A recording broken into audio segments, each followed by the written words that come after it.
जय हिंद दोस्तों, एक बार फिर से आप सबका स्वागत है आपके चैनल 11 क्लासेज। मैं मानस मिश्रा आपका स्वागत करता हूं। जी हाँ दोस्तों, इस वीडियो में हम लोग पढ़ने वाले एसएससी जीडी एंड लेखपाल में जो भी दोस्तों मोस्ट इंपॉर्टेंट क्वेश्चन है वो इस वीडियो में आपको कराने वाला हूं। टॉप 50 क्वेश्चन दोस्तों। वीडियो बहुत ही इंटरेस्टिंग है तो वीडियो को पूरा देखिएगा, ज़्यादा से ज़्यादा शेयर करिएगा, लाइक करना मत भूलिएगा, सब्सक्राइब करना मत भूलिएगा। इसकी PDF पाना चाहते हैं तो आप हमारे टेलीग्राम चैनल को ज्वाइन कर सकते हैं। उसकी PDF की जो है उसकी लिंक मैं डिस्क्रिप्शन में दे रखा हूँ दोस्तों। तो चलिए दोस्तों वीडियो को स्टार्ट करते हैं। हमारा पहला क्वेश्चन, लाल रक्त कण RBC का निर्माण कहाँ होता है दोस्तों? तो ये होता है अस्थि मज्जा में। कहाँ होता है दोस्तों? अस्थि मज्जा में। नेक्स्ट क्वेश्चन है, लाल रक्त कण का जो जीवन काल होता है दोस्तों कितने दिन का होता है? तो ये 120 दिन का। कितने दिन का? 120 दिन का। नेक्स्ट क्वेश्चन दोस्तों देखते हैं, श्वेत रक्त कण का जो जीवन काल होता है दोस्तों कितने दिन का होता है? तो 1 से 4 दिन का, यानी WBC दोस्तों, वाइट ब्लड सेल्स। WBC को दोस्तों श्वेत रक्त कण को क्या कहा जाता है? तो इसको दोस्तों ल्यूकोसाइट्स भी कहा जाता है। वेरी इंपॉर्टेंट क्वेश्चन दोस्तों, कई बार ये क्वेश्चन एग्जाम में पूछा गया है। नेक्स्ट क्वेश्चन, लाल रक्त कण रेड ब्लड सेल्स को कहा जाता है, क्या कहा जाता है दोस्तों? तो ये एरिथ्रोसाइट।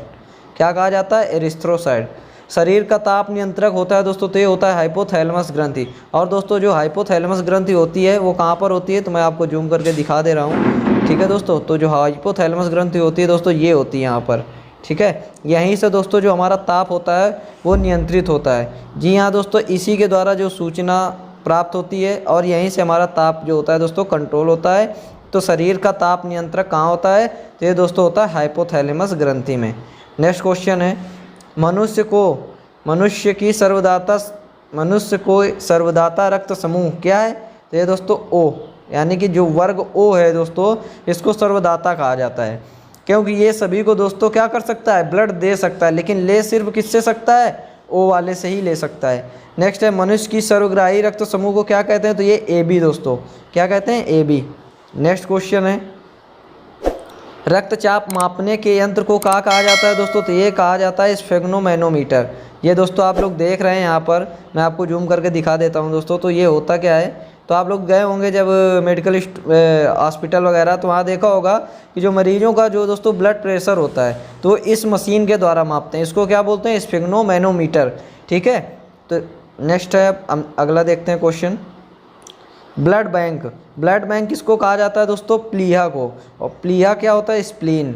दोस्तों प्लीहा को मैं आपको दिखा देता हूँ जूम करके। ये देखिए दोस्तों आप लोग, ये जो दोस्तों यहाँ पर जो पाया जाता है ये क्या होता है? स्प्लीन। ये देख लीजिए आप लोग, ये जो यहाँ पर है ये इसको क्या बोलते हैं दोस्तों? प्लीहा, स्प्लीन। यहीं पर दोस्तों क्या होता है? रक्त का स्राव होता है। नेक्स्ट क्वेश्चन है, ब्लड बैंक इसी को कहा जाता है। ठीक है, नेक्स्ट, भोजन का पाचन कहाँ से प्रारंभ होता है दोस्तों? तो ये प्रारंभ होता है मुख से। क्योंकि दोस्तों हम लोग खाना खाते हैं मुख से, फिर धीरे धीरे वो ग्रास नली से आता है, फिर ग्रास नली से फिर वो छोटी आंत, बड़ी आंत, तो उसके बाद वो फिर पेट में पहुँचते फिर उसका पाचन होना स्टार्ट होता है। पचे हुए भोजन का अवशोषण कहाँ होता है दोस्तों? तो ये पचे हुए भोजन का अवशोषण होता है छोटी आंत में। ठीक है दोस्तों, जो पचा हुआ भोजन होता है उसमें से जो बच जाता है, जो वहाँ पर नहीं पच जाता है, तो वो छोटी आंत में होता है जाके। नेक्स्ट है, पित्त कहाँ स्रावित होता है दोस्तों? तो पित्त स्रावित होता है यकृत।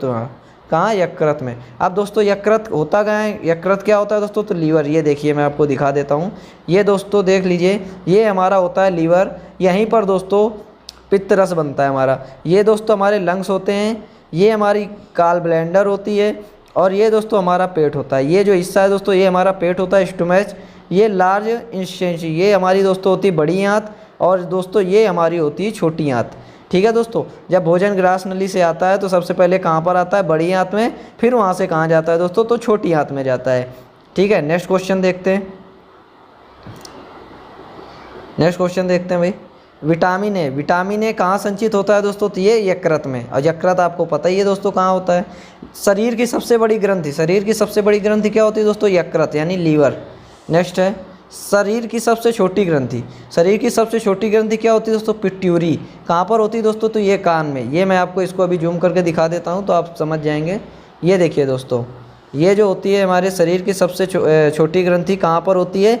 ये एंटीरियर पिट्यूरी। ठीक है, ये जो आप देख रहे हैं दोस्तों ये पिट्यूरी ग्रंथि होती है, इसको सेला ट्यूरिका स्पेरेडियन बोन भी कहते हैं, और ये पोस्टीरियर पिट्यूरी शरीर की सबसे छोटी ग्रंथि होती है। ऊपर वाले हिस्से को ऑप्टिक चाश्म, ये होता है दोस्तों ऊपर वाला हिस्सा हाइपोथैलेमस, का थोड़ा सा पार्ट है और ये इन्फ्लेमेशन।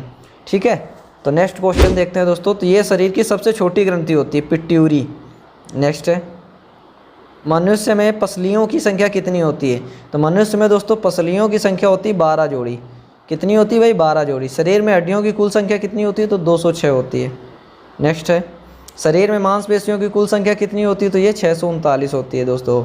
लार साल्वा में पाया जाने वाला एंजाइम क्या होता है दोस्तों? टाइलिन।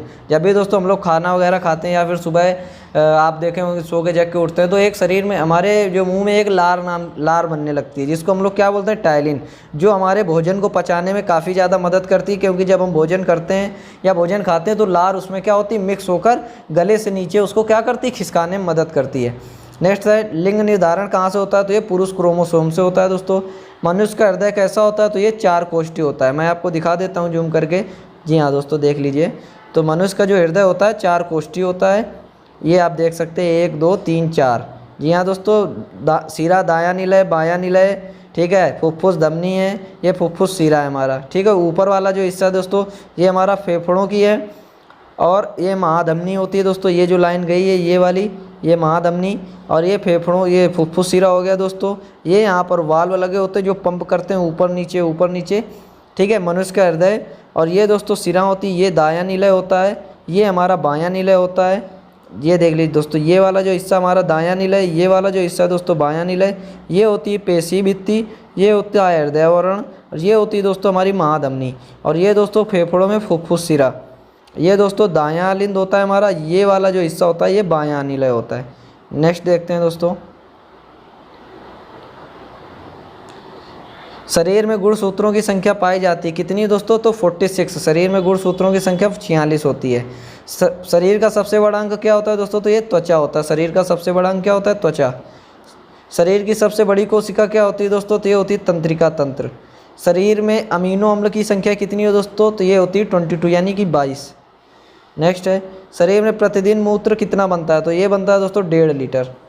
नेक्स्ट क्वेश्चन देखते हैं, मूत्र दुर्गंध क्यों देता है? क्यों देता है भाई? क्योंकि इसमें यूरिया के कारण मूत्र दुर्गंध देता है। मानव मूत्र का अम्लीय मान पीएच मान कितना होता है दोस्तों? तो ये होता है 6। जी हाँ दोस्तों, 6 में क्षारीय होता है, और 7 जो होता है हमारा कुछ नहीं, 7 के ऊपर से 6 से नीचे जो भी होता है थोड़ा दोस्तों अम्लीय होता है, और उसके ऊपर जैसे जैसे जाता है 7 के ऊपर तो वो क्षारीय होता है। शरीर का सामान्य तापमान कितना होता है दोस्तों? तो ये होता है 98.6 डिग्री फ़ारेनहाइट, या फिर 37 डिग्री सेंटीग्रेड, या फिर 310 केल्विन। ठीक है दोस्तों, 310 केल्विन। मानव शरीर में टीएबा नामक हड्डी पाई जाती है, तो ये कहाँ होती है दोस्तों? तो पैरों में होती है। नेक्स्ट है, दांतों और हड्डियों की संरचना के लिए आवश्यक तत्व क्या है? तो ये कैल्शियम एवं फास्फोरस। जी हाँ दोस्तों, दोनों चीज़ों की काफ़ी ज़्यादा ज़रूरत होती है। दांतों में कैल्शियम की और हड्डियों में फास्फोरस की। रुधिर का थक्का जमने में ब्लड कोट में क्या सहायक होता है दोस्तों? तो प्लेटलेट्स। देखे होंगे इस समय जब भी बुखार आता है तो प्लेटलेट्स डाउन हो जाते हैं, तो ये दोस्तों यही रीजन होता है रुधिर का थक्का जमने का। मस्तिष्क तथा सिर के अध्ययन से क्या संबंधित है? तो फ्रेनोलॉजी। फ्रेनोलॉजी दोस्तों मस्तिष्क तथा उससे संबंधित है। श्वसन के दौरान सर्वाधिक मात्रा में ली गई गैस होती है नाइट्रोजन। जीवित जीवाश्म क्या होते हैं दोस्तों? साइकस। नेक्स्ट क्वेश्चन, मीनी माता रोग किसके कारण होता है? तो ये होता है दोस्तों जल में मरकरी के प्रदूषण से। मानव त्वचा का अध्ययन करने वाली विज्ञान क्या कहलाती है? तो ये डर्मेटोलॉजी कहलाती है, जिसमें मानव त्वचा का अध्ययन किया जाता है। कीड़ों के अध्ययन करने वाली विज्ञान को क्या कहा जाता है? तो ये एंटोमोलॉजी कहा जाता है। पित्त किस अंग के द्वारा पैदा किया जाता है? तो ये यकृत यानी कि लीवर। नेक्स्ट क्वेश्चन है, मानव शरीर में रुधिर बैंक का कार्य कौन करता है? तो ये स्प्लीन यानी वही प्लिया। शरीर में हीमोग्लोबिन का क्या कार्य होता है दोस्तों? तो ये ऑक्सीजन का परिवहन करती है। हीमोग्लोबिन ऑक्सीजन का क्या करती है? परिवहन करती है। हीमोग्लोबिन में क्या होता है दोस्तों? तो लोहा यानी आयरन। मानव शरीर में खून किसके उपस्थिति के कारण नहीं जमता? तो ये हिपेरिन के कारण।